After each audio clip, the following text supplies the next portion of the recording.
nuance has really gone out of the window, and a person can only be one dimension. So what I like most is that a person can have a lot of dimensions, that a person can be multidimensional in the profile pieces, in the long form pieces that the Caravan does. I think there's a lot to a person than just how the media would like to portray you. And right now there's a tendency, the media needs all kinds of tropes. They need one angry student activist, they need one Maulana Sahab to give a fatwa, they need one Pandit Ji with a saffron robe. But there's so much more that there is to people. I think that just gets lost in the media narratives, which is why I feel the Caravan is different and great. आदाब, मेरा नाम शैला रशीद है। मैं Jammu Kashmir people's movement political party से वाबस्ता हूँ। लेकिन आज जो मैं बात रखने जा रही हूँ वो एक कॉमन कश्मीरी, एक आम कश्मीरी बाशिंदे की हैसियत से रखने जा रही हूँ। सबसे पहले कश्मीरियों के बिहाफ पे और अपनी पार्टी के बिहाफ पे मैं अमरनाथ यात्रियों का तहे दिल से इस्तकबाल करती हूँ, उनका हमारी रियासत में खुशामदीद करती हूँ।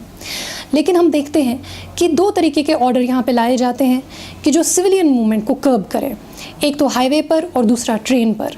ये कहा गया है कि 5 घंटे जो बिज़नेस आवर्स होते हैं 10 से 3, कोई सिविलियन ट्रैफिक जो है वो हाईवे पे नहीं चलेगा, कोई ट्रेनें नहीं चलेंगी।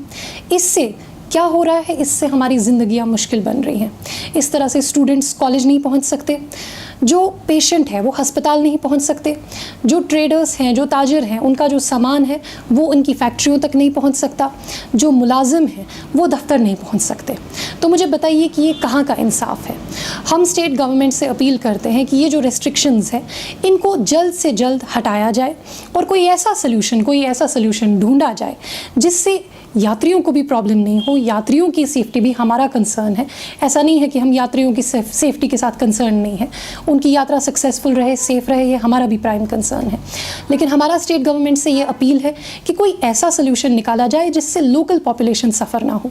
ऐसा दुनिया में कहीं पे भी नहीं देखा जाता कि एक पिलग्रिमेज के लिए जो लोकल पॉपुलेशन है उसको हॉस्टेज की तरह रखा जाए। हम स्टेट गवर्नमेंट से ये अपील करते हैं कि जल्द से जल्द इन रेस्ट्रिक्शंस को रिवोक और रिव्यू किया जाए ताकि आम कश्मीरियों की ज़िंदगी जो है वो जहन्नुम बनने से बच जाए।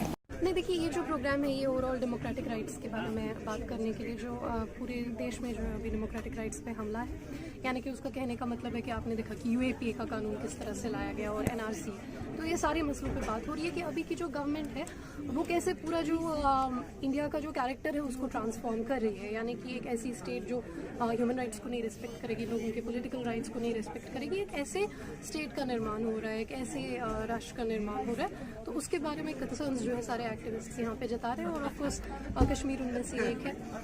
जिस तरह से लोगों को जो है आज 27 दिन हो गए, लोगों के फ़ोन नहीं है, इंटरनेट नहीं है, जिसके पास अपनी गाड़ी हो तो ठीक है, नहीं तो पब्लिक ट्रांसपोर्ट नहीं चल रहा। लोगों को एम्बुलेंस कैसे बुलाएंगे, कैसे जाएंगे हॉस्पिटल, इसका भी कोई गाइडलाइन नहीं है। तो वहाँ पे हर तरीके के मतलब मानव अधिकारों का तो हो ही रहा है हनन, साथ में जो बेसिक जो आपके फंडामेंटल राइट्स होते हैं उनका भी हनन हो रहा है। आप देखते हैं पॉलिटिकल और सिविल राइट्स का हनन हो रहा है, लोगों को प्रोटेस्ट करना अलाउड नहीं है। तो इन सारे विषय पे चर्चा करने के लिए मैम, जो कश्मीरी पंडित है वो लोग आज देखा गया वो दिल्ली में उन्होंने प्रोटेस्ट किया, जो कश्मीर में रहने वाले हैं, जो माइग्रेट नहीं किए हैं, वो कहना है कि 370 हटाए उसका हम खुश है, लेकिन वहाँ पे जो अब जो दिक्कत आ रही है वहाँ पर उसको रिस्टोर किया जाए, जो कम्युनिकेशन है उसको रिस्टोर किया जाए। आप कैसे देख रहे हैं? नहीं, वो लोग एकदम सही कह रहे हैं, उनको अपना पॉइंट ऑफ व्यू रखने कहा कि 370 के बारे में अलग अलग पॉइंट ऑफ व्यूज हो सकते हैं। या अब एक कॉन्स्टिट्यूशनल क्वेश्चन है, संवैधानिक प्रश्न है, सुप्रीम कोर्ट में है, सुप्रीम कोर्ट में हम इस पर चर्चा करेंगे, हम अपना पॉइंट ऑफ व्यू रखेंगे।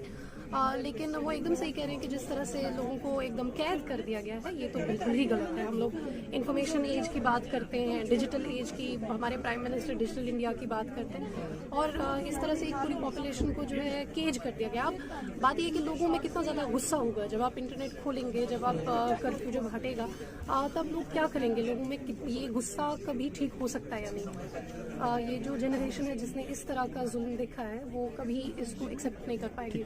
मैम, आपने जो पिछले दिन जो ट्वीट्स किए थे उसमें कहा गया कि जो 7 ट्वीट्स आपने शुरू में किए उसमें गुस्सा हो सकता है और जो आपका एक राइट है, लेकिन फिर उसके बाद कहा गया कि जो मिलिट्री के खिलाफ जो ट्वीट्स किए गए उसको लेकर खूब हल्ला काटा गया, उस पर आपने कोई सफाई नहीं दी, उस पर आपका क्या कहना है? नहीं, मैं कोई सफाई नहीं दूंगी। मैंने साफ साफ बोला है, मैंने वो जो पूरा का पूरा थ्रेड है मैंने 10 ट्वीट लिखे, लोगों से बात करके, लोग जो वहाँ से आते हैं वो बताते हैं। देखिए, आप जो अभी आप अगर आप रिपोर्टर हैं, आप कोशिश करें शुपयान जाने की, आपको नहीं जाने दिया जाएगा। आप वहाँ की जब स्थिति नहीं दिखा सकते हैं तो तब हमारे ऊपर, एक्टिविस्ट्स के ऊपर तो रिस्पॉन्सिबिलिटी है हमारे पर, हमें तो बोलना है, हम तो लोगों को रिप्रेजेंट करते हैं। लोग जो हमें कंडीशन के बारे में बताएंगे वो तो हम बोलेंगे, ये किसी के खिलाफ नहीं है। उसमें मैंने सिविल एडमिनिस्ट्रेशन के फेवर में भी कई सारी चीज़ें लिखी हैं, उस पर किसी को गुस्सा नहीं आ रहा तो फिर मैं वो क्यों, वो सच है और ये झूठ है, ऐसा तो नहीं हो सकता। तो वहाँ की जो रियल पिक्चर है वो दिखाना बहुत ज़रूरी है, जो हो रहा है वही हमने लिखा है। अब आगे किस तरीके से आप लोग काम करेंगे, इसके लिए आगे क्या? नहीं देखिए, आगे तो हम लोग अपना सुप्रीम कोर्ट में जो केस लड़ रहे हैं उस पर हम लोग काम कर रहे हैं। सुप्रीम कोर्ट में अभी कॉन्स्टिट्यूशन बेंच बना है, वो एक अच्छी डेवलपमेंट है। लेकिन बाकी तो देखिए, लोग तो वहाँ पे प्रोटेस्ट कर ही रहे हैं, लोग तो वहाँ पे अपनी आवाज़ उठा ही रहे हैं। बात ये कि वहाँ पे मूवमेंट तो अब वहाँ पे चलेगा।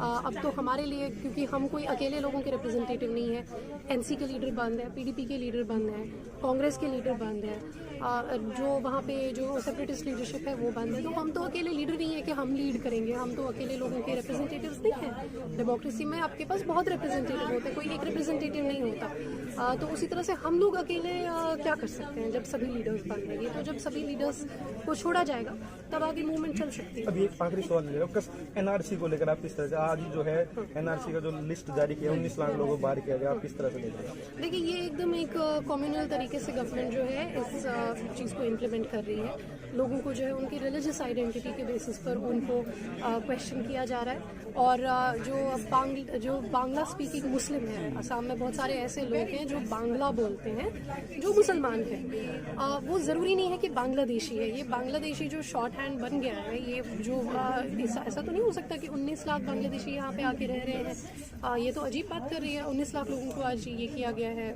क्या कहते हैं, उसमें ब्लैकलिस्ट किया गया है। तो ये तो एकदम ह्यूमन राइट्स का वायलेशन है। जब हम बात करते हैं रोहिंग्या रेफ्यूजीज़ की या इंटरनली डिस्प्लेस्ड पर्सन है, कश्मीरी पंडित हैं, ये एक यूनिवर्सल रिस्पेक्ट होना चाहिए इमिग्रेंट्स के लिए। और अगर कोई अपनी सिटीजनशिप किसी कारण से प्रूव नहीं कर पा रहा है, यहाँ कई सारे लोग होते हैं जिनके पास आधार कार्ड नहीं होता, कोई कार्ड दस्तावेज बराबर नहीं होते, आप उनको जी आइडेंटिटी के बेसिस पे, फेथ के बेसिस पे आप बोल देंगे कि आप बाहर के हैं, ये एकदम गलत है। तो आज 2 साल हो गए हैं। हमारे साथ बातचीत करने के लिए हैं जेएनयू के पूर्व उपाध्यक्ष शहला, कैसे देख रही हैं आप इस पूरे मामले को और सरकार का क्या रवैया है?